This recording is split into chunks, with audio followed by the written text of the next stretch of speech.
Hello, hello, hello. Thor the Dark World is what we are talking about today. Listen, we're going through scene by scene. There's about 20 odd scenes. Let's get our candle lit and get into it because let me tell you, this squad, relationship not so healthy. So we're going to get into it today. Had everything all set up and went live before I imagined. Anyway, here we are. How are you?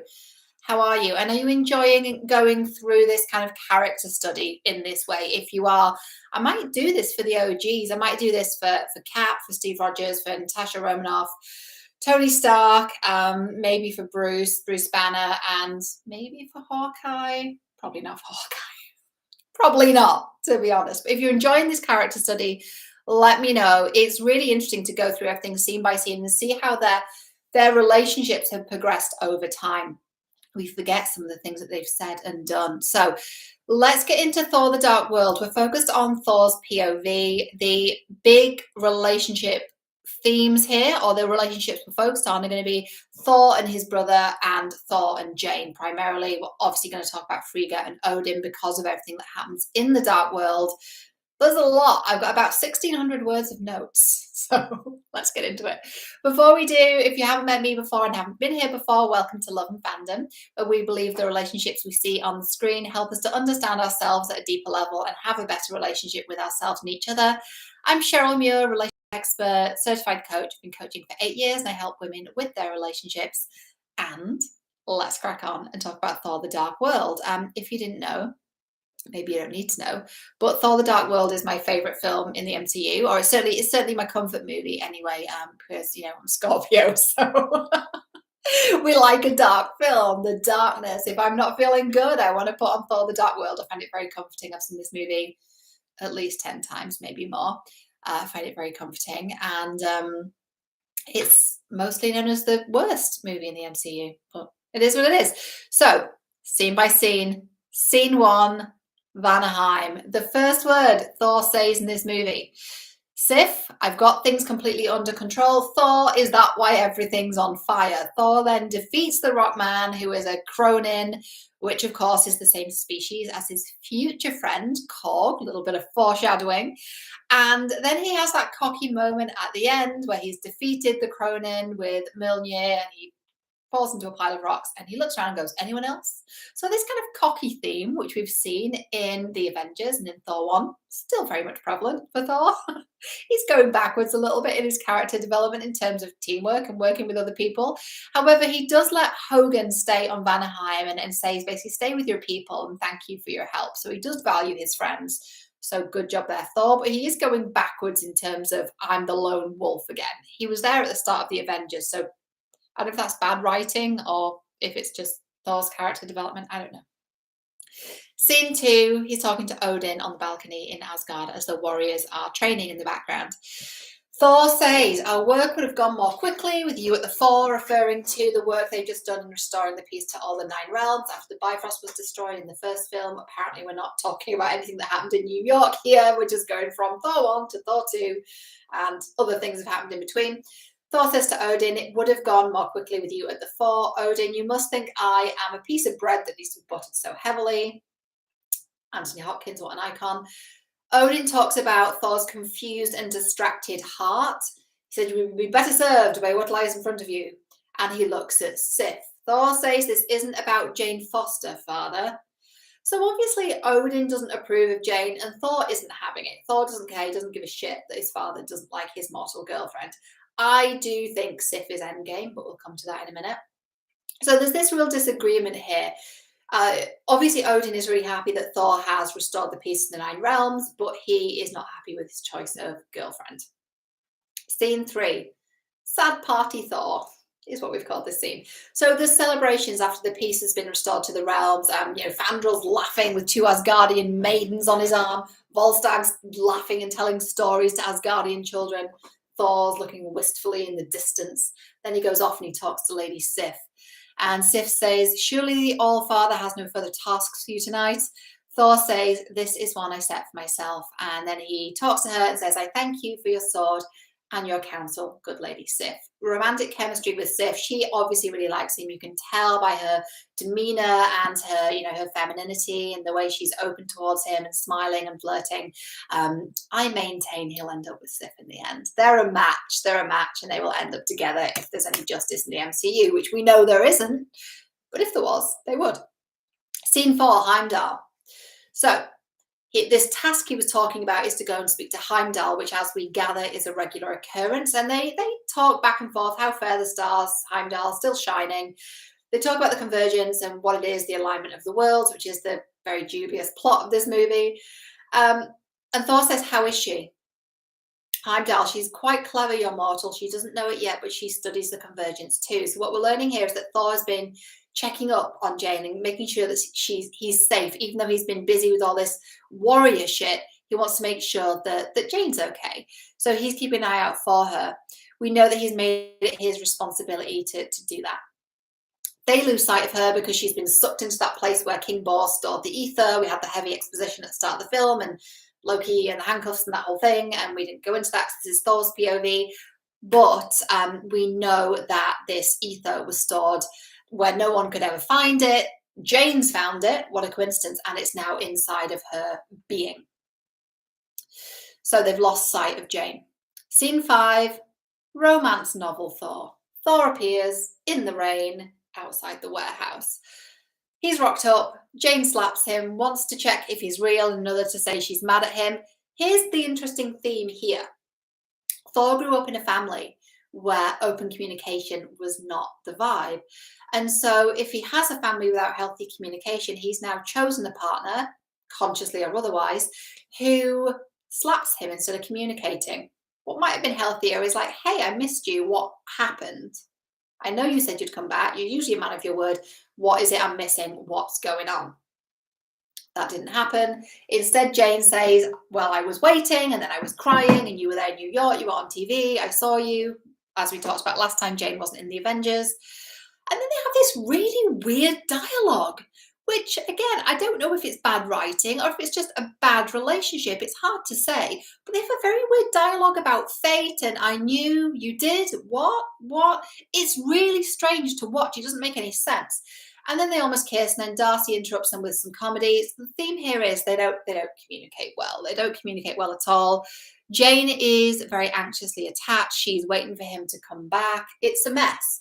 If Jane was a client, I would be encouraging her to find the resolve to move forward, because while it looks great on screen, you don't wait around for someone for 2 years. It's not healthy. And it's our work then to try and understand, why is it I'm doing that? Why is waiting to get my needs met familiar in some way? I have a video on that. I will link it up above. It's some my kind of retro content.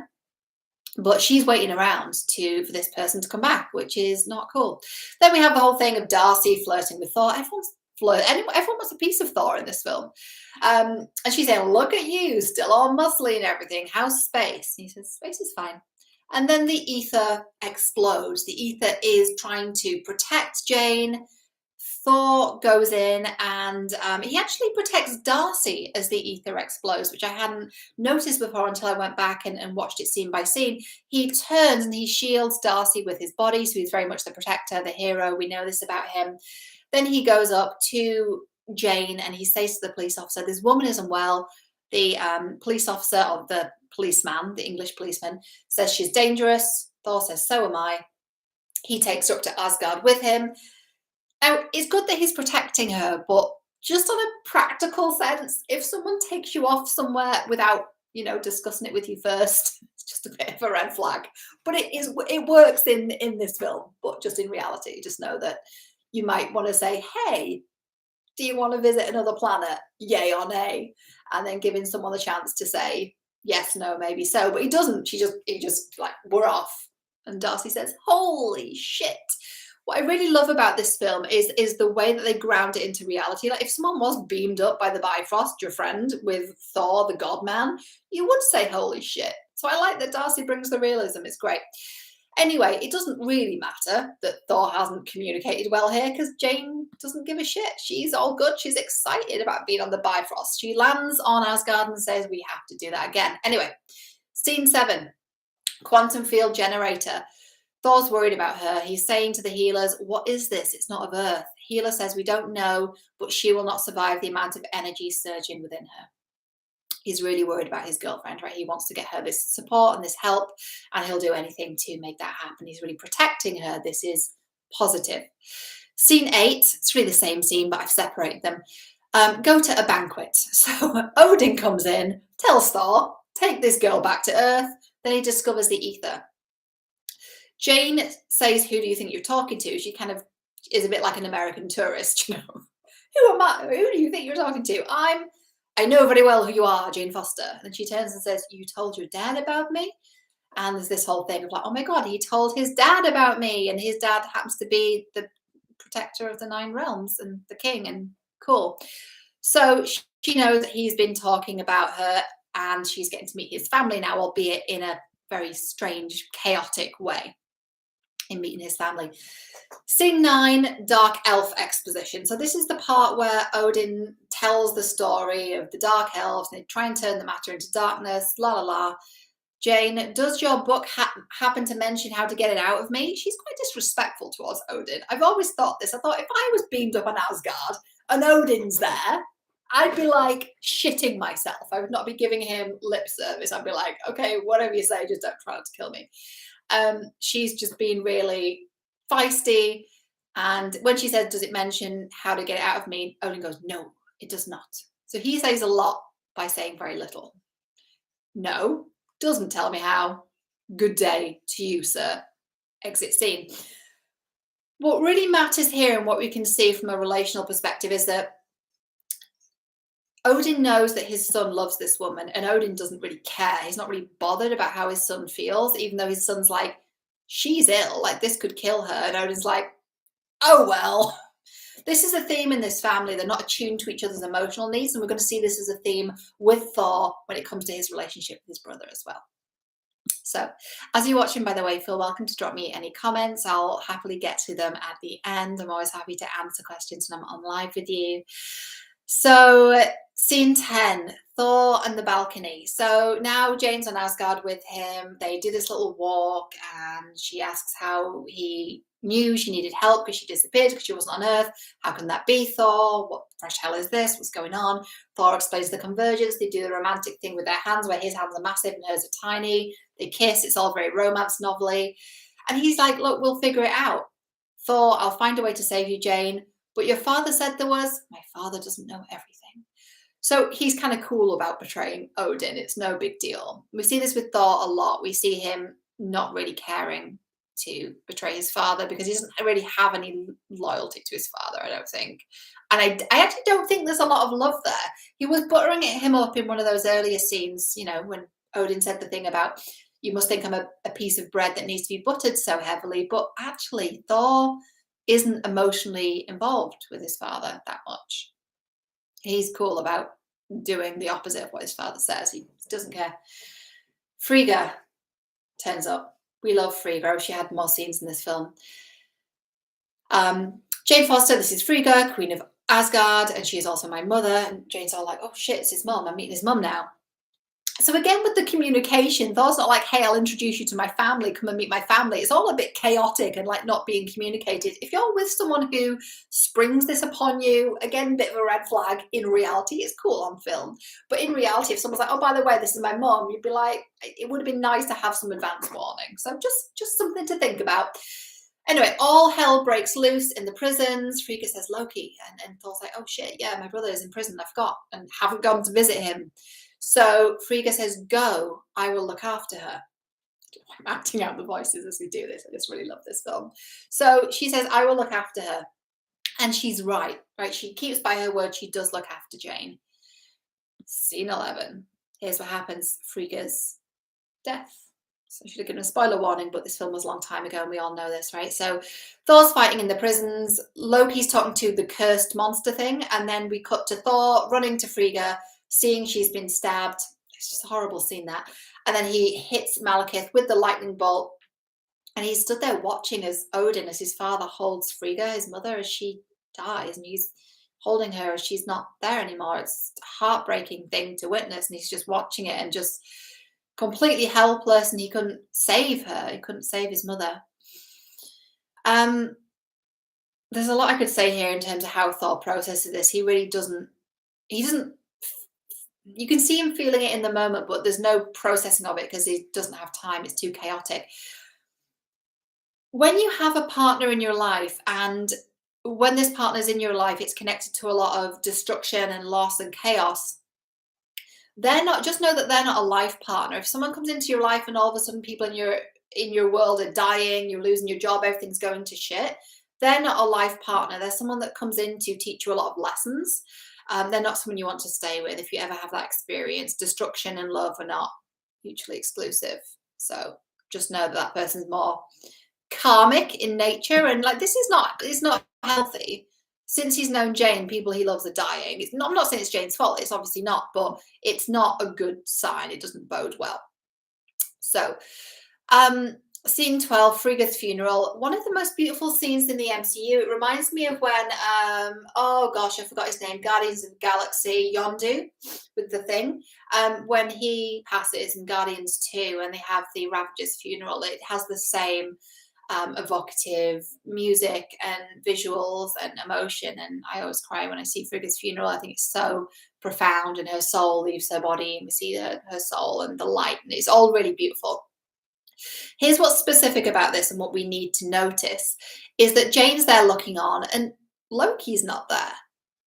Well, that's kind of fucked up, right? He's the black sheep of the family. He's left out. He's left in the cell to process it on his own. Thor doesn't even come and tell him. A guard comes and tells him, and he just kind of nods, and then he, understandably loses it because his mother's just been murdered, and no one's there to help him. This is commonly known as secondary trauma. Who is there to help you land after something bad happens? Because if no one's there to help you land, or you're left alone or treated with cruelty and neglect when you're processing something that's really hard, that's a secondary trauma to overcome. So this gives us some insights into their family, that they think it's okay to leave a member of the family out of something like their own mother's funeral. That's fucked up. So if that's happening in your family, just take a note of that and know that that's not healthy and something needs to change. And if it's not going to change, you have to make some decisions about that family dynamic and make a decision on what you're available for and what you will and won't tolerate. Scene 13, Thor and Odin fight. He goes in, he says, she's your prisoner now, referring to Jane being confined to chambers. And he says to Odin, I intend to pursue Malekith. So the theme again is Thor's fine with going against Odin's wishes. He's not staying loyal to Odin at all. Scene 14, the plot, the scheme to get Jane off world. In this scene, Thor, and it is edited really beautifully, right? Thor's telling his friends about it, and they're showing what's happening at the same time. Thor trusts his friends enough to organize a mutiny against Odin. This is a big, big deal. His trust for these friends is really, really deep. And again, with the teamwork, he's going back now to what he learned in the Avengers, that he's got to work as a team. He cannot do this alone. We see at the start of the Dark World, he comes in to smash the crone into pieces. And he's kind of the hero and saves the day, but he knows, he's remembered now, I can't do this alone. I need my friends and I've got to trust them. So he trusts Heimdall, the Warriors 3, Lady Sif, and he's got to make a decision whether or not he can trust Loki. He's told by his friends he's going to betray you. He said, well, he'll try. So is he going to trust Loki or not is the main theme here. That's not really that groundbreaking, though, we know that. Scene 15, Loki's cell. This is really significant in terms of the relationship between Thor and Loki, and it tells us so much about their family. I'm also going to give you some questions at the end of the video to really ask yourself in terms of how you can look at your own relationships and your own family and what this tells us about ourselves, which of course is the vibe here at the channel on Love and Fandom. But here's what happens with Loki. This is the first time Thor's seen his brother since their mother died. Albeit we know Loki's adopted, but it's really not relevant. Frigga's his mum. Loki, after he gets rid of the illusion, he's messed up. And I think when we all saw that for the first time, it was really uncomfortable to watch. We've never seen Loki like this. And I think this is probably the best film in terms of Loki's character development. They went really deep with it. And that's one of the reasons why I really like this film, because they show sides of him we hadn't seen before or since, frankly, notwithstanding the Loki series. But the Loki series is a bit like Fight Club. We don't talk about it. It's the first rule. Anyway, so Loki says, the first thing he says to his brother is, did she suffer? Thor says, of all the things he could have said, he says, I did not come here to share in our grief. So, oh God, this is so typical of someone that is raised in a family that doesn't have any empathy, in a family that might be very narcissistic, such as the Odinsons. I mean, I could basically call them the Kardashians at this point. These are a family of raging narcissists, or at least Odin is. Frigga isn't. Loki isn't either, but he has his own issues. But Thor is really lacking in empathy because he grew up without empathy. He was taught that his worth was about being, you know, the wielder of this hammer that was forged in the heart of a dying star and being the heir to the throne and being this great warrior. He's never been taught how to nurture his emotions, so it shouldn't come as a shock in terms of what he says to Loki. But I mean, he should have got some therapy when he was on Midgard, because this is not okay. I've not come here to share in our grief. So he lacks attunement to his brother's emotions and his brother's needs. We saw this in the Avengers. I'll link the video above, where he also misses some really serious cues about what's wrong with his brother, especially in the scene where they first talk to each other on the rock, where he steals them from the Quinjet and he's screaming at Loki about the Tesseract. He's not like, hey, something's wrong with my brother. Same here. I mean, Loki is not okay, and Thor's just not attuned to him. We know that Loki's someone that feels deeply, and Thor just isn't able to connect with that very well. He's got no empathy for his brother. He could have maybe given his brother, I don't know, a hug, but he threatens to kill him instead in case he betrays him. I will kill you, he says. So yeah, well done, Thor. Great brothering there. Anyway, scene 16, your new friends. So this is the hallway scene. Loki's bantering back and forth. He's turning himself into Sif from Captain America. He's teasing Thor about the Avengers and his new mortal friends, and then it ends in Thor handcuffing him, and he's laughing and saying, I thought you liked tricks. So basically, Thor's not trusting Loki. We know this is a theme throughout the film. Scene 17, the escape from Asgard. This is the scene with Thor and Loki bickering and teasing each other in the Dark Elf spaceship, and it's very, very brotherly. This is probably one of the best scenes in the MCU for brotherly banter and sibling rivalry. They seem like real brothers, and it's quite a heartwarming scene, very funny, and potentially one of the best scenes in the film, actually. And then, of course, Thor trusts Loki enough to come through for them, and they go through what is sort of referred to as Loki's forbidden hole. So they go through Loki's forbidden hole. And then once they're there, or should I say, going back a little bit to when they're on the ship, Loki makes a joke about Jane when she passes out from the G-force of the ship turning, and he goes, oh dear, is she dead? And he acts like he doesn't care if Thor's girlfriend lives or dies. We know he's bullshitting. We know this is a bit of a defense mechanism with Loki. What I want you to see with this, though, is because he's grown up in a family without a lot of emotion or empathy, and he's someone that feels a lot, he's built this wall. So just look at if that's something that you've done or something you recognize in other people, when we have a family that's been very cold and very aloof, and then we have to pretend like we don't feel. So that's what he's doing. He's pretending like he doesn't care if Thor's girlfriend lives or dies. We know he's bullshitting because of how he acts on Svartalfheim. Scene 18, Trust My Rage. So this is where Thor and Loki finally talk about their mother dying, and they actually have a conversation about it, albeit it's not the best in conflict resolution. But it's also the peak and like the culmination of what happened in New York. It's all been boiling to a peak and getting to this point. Thor says, or screams really, you think you alone were loved of mother. You had her tricks, but I had her trust. Loki says, trust, was that her last expression when you let her die? They get into this fight. Thor almost punches Loki. Thor does this a lot. He almost punches his brother. You can't just... His emotional regulation needs some work, which isn't surprising given the family he has been raised in, but you can't just punch people because they say something you don't like. Well, this is kind of how Thor communicates through his fists, and that's a big journey he's got to go on. Of course he does. We'll probably see that in Love and Thunder, the journey he goes on to going into himself and learning more about who he is.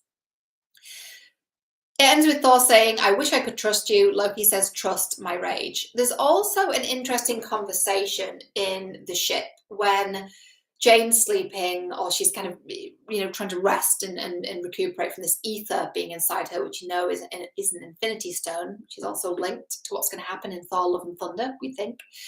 So Loki talks about Jane's mortality, and he says, say goodbye, Thor, not this day. This day, the next 100 years, it's nothing, you'll never be ready.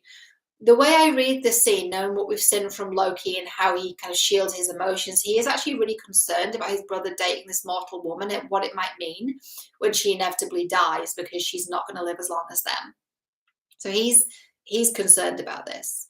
Scene 19, Svartalfheim. A lot happens here.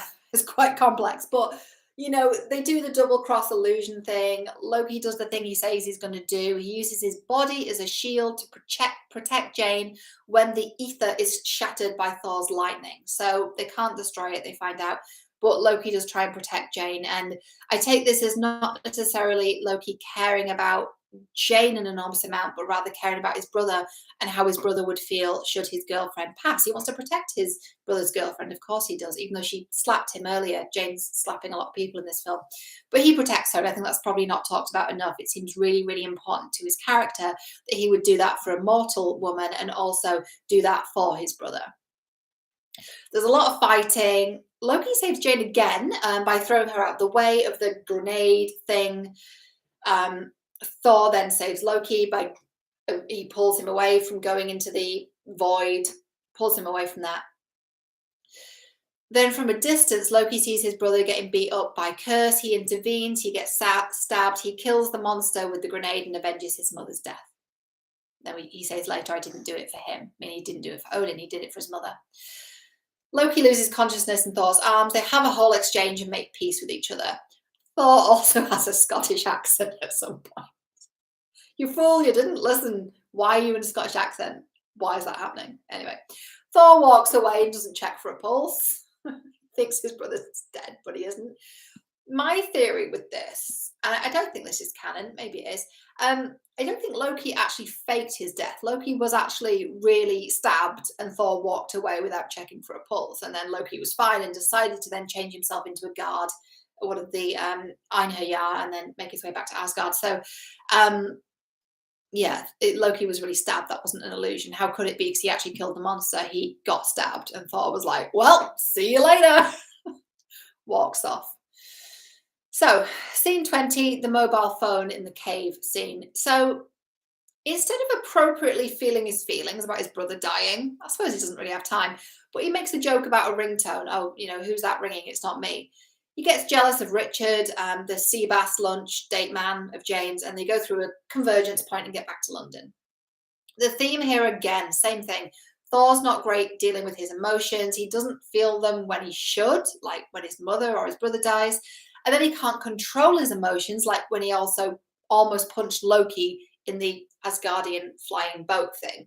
So his connection to his feelings and his emotional regulation needs a bit of work. Scene 21, Jane's apartment. Thor's reunited with Eric Selvig. First time he's seen him since the Avengers, since the end of the Avengers, when he took Loki back to Asgard, and he sees Eric. He says, are you well, Eric? And they have that whole exchange. Is your brother coming? No, he's dead. Thank God. Oh, I'm sorry. So the theme here, Thor still has Midgardian friends. He really values them. Scene 22, final fight. Thor works with Jane, Darcy and Eric to defeat Malekith. This is a really interesting parallel to the Avengers, only these are mortal people. They're not super soldiers or trained assassins or playboy genius billionaires. These are mortal people. Jane, Darcy and Eric are just regular humans, and Thor teams up with them. Also, I think they just probably couldn't afford to pay RDJ, Scarlett Johansson and Chris Evans, etc. to be in this film. So Thor didn't call on any help. He was helped by the mortals. But this is a really nice parallel that he's not just the protector of them. He's actually working with the mortals and learning to be a bit more humble and learning to accept their help. He should have called the Avengers, though, in reality. Scene 23, Thor and Loki as Odin. So Odin's on the throne, but we know it's not really Odin, it's Loki. And Thor says, Loki, for all his grave imbalance, will understand rule as I never did. So he's complimenting his brother there, so he does have a lot of respect for Loki. And then he says something really significant, I'd rather be a good man than a great king. This breaks the cycle. It breaks the cycle of his father, We know that Odin is a great king and a shitty father, so he's breaking generational patterns. This is real to us. This is why we're here. We are breaking the generational patterns of the generation before, not just our generation, but every generation does this. This is why we go through that rebellion stage when we're in our teens, because that's our way of activating that desire to do something differently from the generation before. That is how we change. We have a desire to do things differently from our parents' generation. This is happening here. I don't know what age Thor would be here in human years. Maybe 19, 20, possibly. Let me know in the comments below. So it ends, of course, with Thor saying, "Thank you, Father." He walks away down that inexplicably long hallway, which is massive, and Loki says, "No, thank you." And the scene, of course, is continued in Thor Ragnarok. Final scene. Scene 24, end credits. Thor goes back for Jane and he kisses her on the rooftop of her apartment. This breaks the cycle of his past behavior. We know that the best apology is changed behavior, and he does it. We're proud of you, Thor. You are a man of your word. You came back for your woman. We love to see it. So I'm not going to do a summary because that was a shitload. However, in doing the summary, here's what we're going to do. We're going to go over to you. And we're going to go through some things that you can ask yourself after having watched this film, and look at what you can learn about yourself from Thor, Loki, Frigga, Odin, and Jane's exciting adventures in Asgard and Midgard. So emotional regulation of feelings. Do you feel your feelings, or do you numb out? And what do you use to numb out? Is it social media? Is it work? And why do you do that? Is it nurture or is it numbing? How do you tell the difference? Nurture helps you feel better and numbing makes you feel worse. The caveat with that is that the thing that's going to make you feel better is the thing you want to do the least, and the thing that helps you, that makes you feel worse, that makes you numb out, is fucking easy. I can numb out right now on my phone. Let's just open TikTok and scroll on there for ages. I could very easily do that. What's harder is putting on your gym gear and going for a run because you know that helps you feel better, but you don't want to do it. Nurture versus numbing. Nurture helps you feel better. Numbing makes you feel worse. Nurture is the thing that feels hard, that you don't want to do, but you feel better afterwards. Numbing is the thing that is easy, scrolly McScrollington, but you feel like shit afterwards, and it doesn't change anything, doesn't move the needle.